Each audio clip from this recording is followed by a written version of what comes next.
الحمد لله والصلاة والسلام على رسول الله وعلى آله وصحبه ومن والاه، وأما بعد، فشكر الله لكم وأحسن الله إليكم، ويعني لا أدري ماذا أقول، ولكن الحمد لله حمدا كثيرا أنه أبقى فينا أنفاسا نذكره سبحانه ونستغفره ونشكره، وأبقى لنا مهلة لعلنا نتدارك ما فاتنا من أعمارنا، والله أرحم الراحمين سبحانه وبحمده.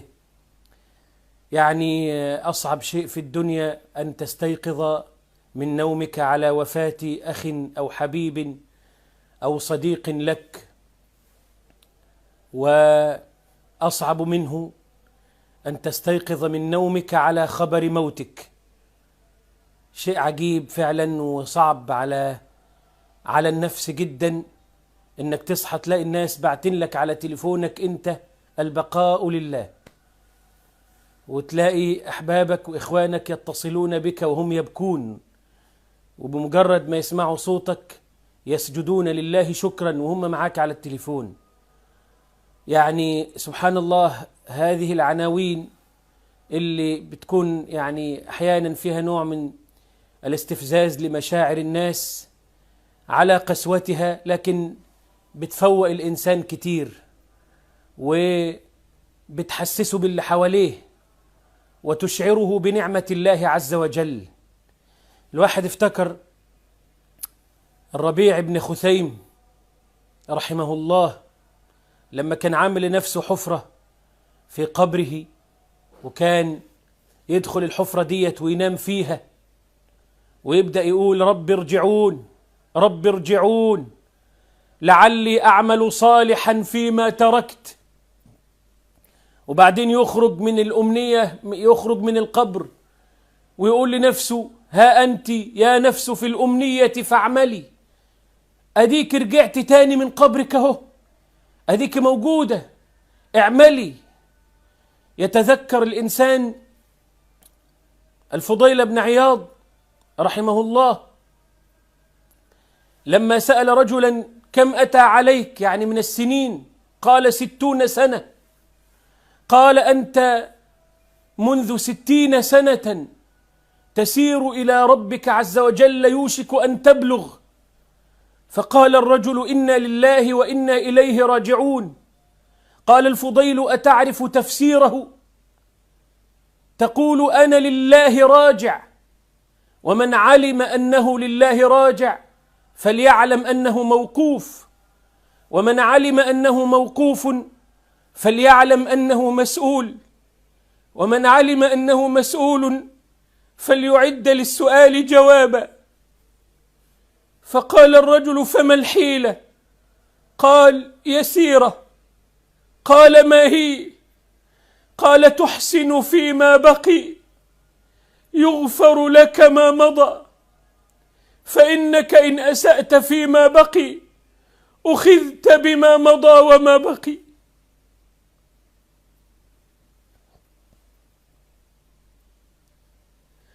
أسأل الله عز وجل أن يرحمنا أحياء وأمواتا.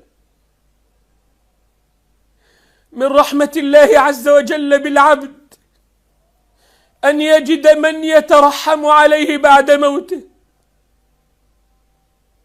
من رحمة الله عز وجل أن يجد من يستشهد على موته بآيات من القرآن ويذكر أنك كنت تتلو هذه الآيات في حياتك. من رحمة الله عز وجل أن يبقي لك أثرا بعد موتك، إذا رآه الناس أو سمعوه ترحموا عليك. فالحمد لله الذي جعل لنا في قلوب أحبابنا وإخواننا ودا، ونسأل الله أن لا يحرمنا هذا الود في الدنيا ولا في الآخرة. إنها رحمة من الله سبحانه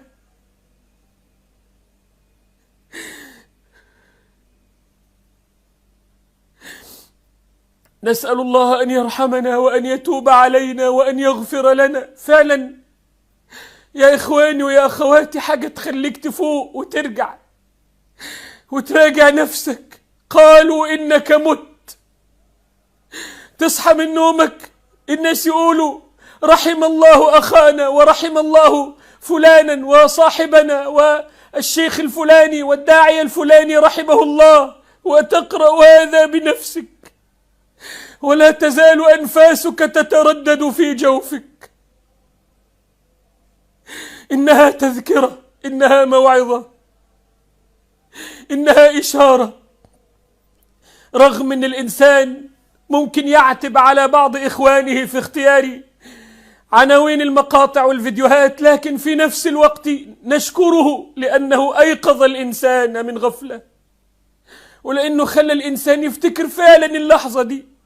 لكن يا ترى لما يحصل الموت الحقيقي وإذا جاء الأجل حقا، هل سيجد الإنسان من يترحم عليه بعد موته؟ هل سيجد الإنسان أثرا يبقى له بعد الموت؟ والله الواحد عمال يراجع نفسه. أنا أراجع نفسي وأقول طب أنا لو مت دلوقتي أنا ما قدمت شيئا، أنا ما قدمت شيئا لربي، ولا قدمت شيئا لديني، ولا نصرت ديني بشيء. أنا إنسان ضعيف أحاول، ولكن خطواتي متعثرة. ولكن رحمة الله واسعة سبحانه، ونرجو منه سبحانه أن يتوفانا على الطريق، على طريق الهدى، على طريق الإيمان، على طريق اتباع سنة محمد صلى الله عليه وسلم، وأن لا نزيغ عن الطريق ولا نضل حتى نلقاه سبحانه. إن الإنسان ما يبقاش طول حياته معروف بأنه يقرأ القرآن ويدعو إلى الله ويخطب جمعة، ثم والعياذ بالله ينحرف عن جادة الطريق إلى طريق أخرى، فيداهن أو ينافق أو يكون الحق عنده باطلا والباطل حقا، كما حذر من ذلك حذيفة رضي الله عنه. نسأل الله الثبات يا إخواني ويا أخواتي.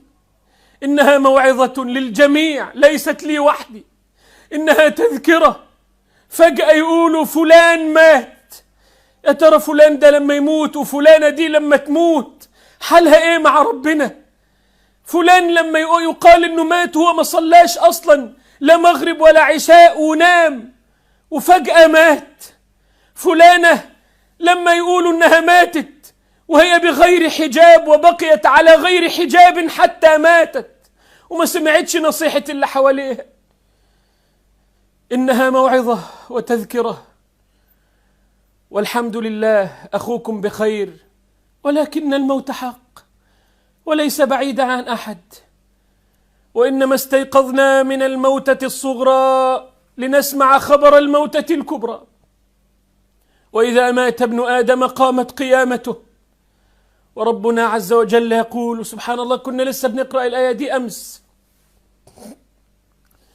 الله يتوفى الأنفس حين موتها والتي لم تمت في منامها فيمسك التي قضى عليها الموت ويرسل الأخرى إلى أجل مسمى إن في ذلك لآيات لقوم يتفكرون. نسأل الله أن يرحمنا بالقرآن وأن يجعله شاهدا لنا لا علينا، ونسأل الله أن نكون ممن طال عمره وحسن عمله، كما قال النبي صلى الله عليه وآله وسلم: خيركم من طال عمره وحسن عمله.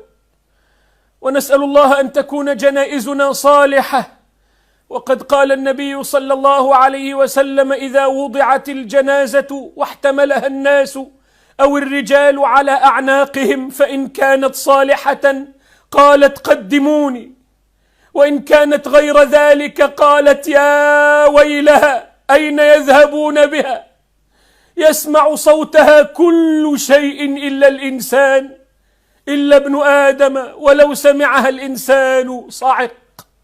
فنسأل الله أن يرحمنا برحمته، وأن يجعلنا من الصالحين، من الصالحين المصلحين، وأن يتوفانا على طريق الصالحين المصلحين. إن ربنا ولي ذلك والقادر عليه. سامحوني، خرجت إليكم في هذا الوقت المتأخر، ولكن لأطمئن قلوب إخواني وأحبابي الذين فزعوا حين قرأوا هذا العنوان وكثرت اتصالاتهم. شكر الله لهم مودتهم، وشكر الله لهم محبتهم، وجعلها محبة خالصة لوجهه الكريم. ونسأل الله أن يرحمنا برحمته أحياء وأمواتا، وأن يرزقنا من يترحم علينا بعد موتنا، إنه ولي ذلك والقادر عليه. وصلى الله وسلم وبارك على نبينا محمد وعلى آله وصحبه أجمعين، والحمد لله رب العالمين.